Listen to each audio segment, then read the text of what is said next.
So, E3 came and went, and for Nintendo fans it was kind of disappointing, but we still have some amazing games coming, so it's not all that bad. And we've got some amazing games that have recently come out, like Splatoon's still a lot of fun, and obviously that game. And isn't that just the best amiibo they've ever done? I mean, look at that. Close up. Anyway, that's not what I'm here to talk about. I'm here to talk about the indie games. They did this Nindy at home thing where you can download 9 demos of indie games coming out, and you get a 15% discount on all the demos that you download. So I thought, might as well give them a go, might as well see what they're like. And I saw what they were like. I put my initial playthrough on YouTube, and now I'm going to do a little quick summary, because what you heard of my opinions before, they were just first impressions straight off the bat. Now this is me after a week later, sort of taking in what I've played, sort of having a think about them. Some thoughts of them have changed, you know, now that I've had time to reflect. So now I'm going to tell you the how I feel about the games, put them in order, sort of like least favourite first, then my most favourite at number 1, and just to tell you whether I would like to download them. And basically, I do understand these are demos, they're not reflective of the final game, so any complaints or praises I have for the games might change in the final build, but I am talking completely about these demos, what these demos were like. So something I complained about in one demo, the final game might fix that. So whether I say I want to buy them or not buy them, that might change when the games are released, because, you know, they might have improved or made something worse for some reason. So in at 9th place is Format 8, which maybe I should have put that in 8th place, but oh well. This was my least favourite of the demos, unfortunately. In it you play as a probe, I think it is, on a planet, and it's an exploration game, so the concept is nice, but there's only one reason why I didn't like this game, and that's because you just moved so slowly. And it's like when you die at one point, you go back to a checkpoint or beginning of that stage, and it just so dragged on of how slowly you got back there. And I just don't think, personally, I will not have the patience for a game like this. If they speed it up before the game actually comes out, then I will reconsider it, but as it is, based on this demo, I'm not really interested, unfortunately. In 8th place we have Soul Axiom, a first-person puzzle game which at the beginning pays homage to Indiana Jones, so you could say it's an indie game in more ways than one. I've put this one pretty low down because I wasn't that keen on it, even though I loved the concept of the game, sort of the removing and adding objects and stuff. It just really grated on me because it just seems like your character moved so slowly in this one as well.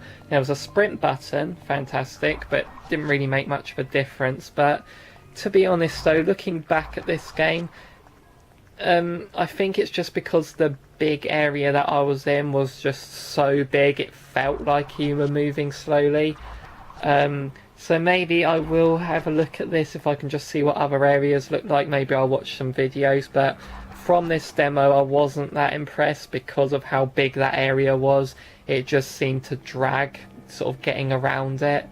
So maybe that's the only big area in the game. Maybe there aren't a lot of areas like that, but like I said, solely based on the demo I played, I'm not really that interested in this one, unfortunately. I want to like this one because I like the concept, so hopefully the videos before it comes out will convince me otherwise. In at number 7 is Lovely Planet. This is an odd one, and it is a very, very odd one. I've put it sort of in the middle of the games I disliked and the games I did like, because I really don't know if I liked this game or not. I don't know if I enjoyed it. I don't know. This game was just insane.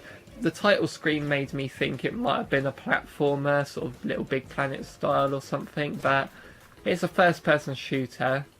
It seems to be one-hit kills. I really, really don't know whether I liked this game or not. I mean, I didn't hate it, but I just don't know. It's so bizarre. I think I'll need to look into it when more informational stuff comes out, but I just don't think I'll be buying it at the minute. My friend watched my video that I uploaded and just immediately sent me a text saying what a load of crap that game looks. So it obviously doesn't appeal to everyone, this game, and I just don't know if this appealed to me at all. We'll have to wait and see. Now we're into the games I did like. Number 6, Mutant Mud Super Challenge. Now the reason I've put this one low down is because it plays the same as the original Mutant Mud, so it's not really anything different, except for the difficulty. The difficulty is ramped up. It is pretty much the lost levels of Mutant Muds, and I found this really difficult, and I really look forward to getting the game when it comes out and just seeing if I can beat this challenge. I do like good difficulty in games. Number 5 is Rive, and I'm putting Rive at number 5 because Rive rhymes with 5, and yeah, that's pretty much why. Now Rive is a sort of old school 2D shooter, and you sort of, it has a gimmick of hacking into things, and it sort of adds a puzzle element to it there, and I died quite a few times on the demo, so the difficulty is there as well. But this one, yeah, really fun. I recommend trying the demo, see if you'd like it, but this one will be a buy for me when it comes out. Number 4 is Extreme Exorcism. Now this game, I did not know what to expect at all. I was wondering, is this going to be like a quick time event game where you're performing exorcisms on people that have been possessed or something? But what it is, you're shooting ghosts pretty much. It reminds me of Super Crate Box on the PlayStation Mobile, but you've got to run around shooting ghosts, and when you kill the ghost you get to the next round, which is in the same area, but there's an extra ghost, and that extra ghost copies your exact movements from the original round. So it's a bit of strategy there. Do you jump around aimlessly to try and get that ghost and avoid them as well, or do you stand still in the same place so it'll make it easier for you in the next round to kill the extra ghost? So quite a lot of strategy is involved in this one, and I really, really like that. Number 3, Typo Man. This game reminded me a lot of Limbo. Maybe it was made by the same people, I should have looked that up. But it's a puzzle platformer, and you drag, pull things, but this time it's letters that you're playing with.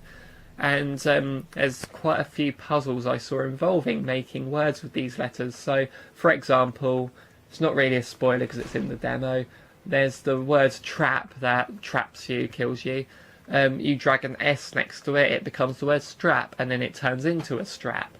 It's little puzzles like that, and the demo had quite a few of those, and each one made me smile. I really, really can't wait to get the game when it comes out and just see what kind of crazy puzzles they've created with words. Number 2, Rumbo. This is a very, very colourful game, and like Splatoon, it uses colour as the gameplay, because the background keeps changing colour, and platforms of that colour disappear when the background changes, and I've personally not experienced a game that does things like that. And so I really liked it. I like platformers. This is more of a faster paced one, and the reason I put it at number 2 is it's the only one of these demos where I experienced a multiplayer, and the multiplayer is really good. It's a race to the finish. You can beat each other up, power ups to mess up the other person, and this is going to be a really fun one, I think, so really looking forward to this one. Number 1, obviously gotta be this one, Freedom Planet. This game, growing up, I was a huge fan of Sonic on the Mega Drive, and although I mostly like the 3D Sonics, none of them really capture that spirit of the Mega Drive games. This game does. I mean, even when they announced Project Needle Mouse and it was going to be Sonic 4, there was hype. Oh, a 2D Sonic, oh, finally, bringing him back to his roots. That didn't really have that same feeling as the old Sonics. This game has managed it. I mean, it's probably the graphical style and the music style. It looks and sounds like a Mega Drive game.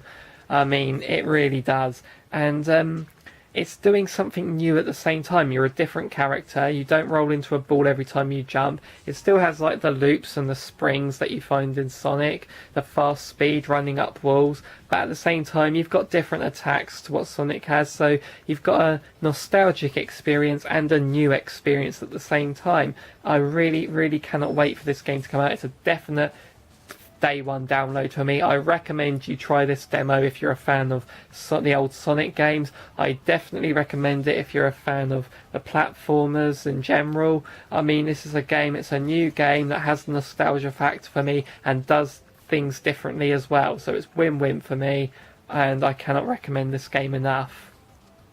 So those were the 9 Nindies at Home demos that were given to us. So although Nintendo didn't announce a whole lot for the Wii U at E3, at least there's some indie games coming that I'll be enjoying. So, and hopefully you'll be enjoying them too. So I'll leave you with a question. Do you reckon Toad here should be added to Smash Brothers? I think he should, because quite honestly, he must be really pissed off with Yoshi, because last year he was releasing like the most adorable game ever made, Captain Toad Treasure Tracker, and now this game's come out and knocked Toad off his throne as the most adorable game.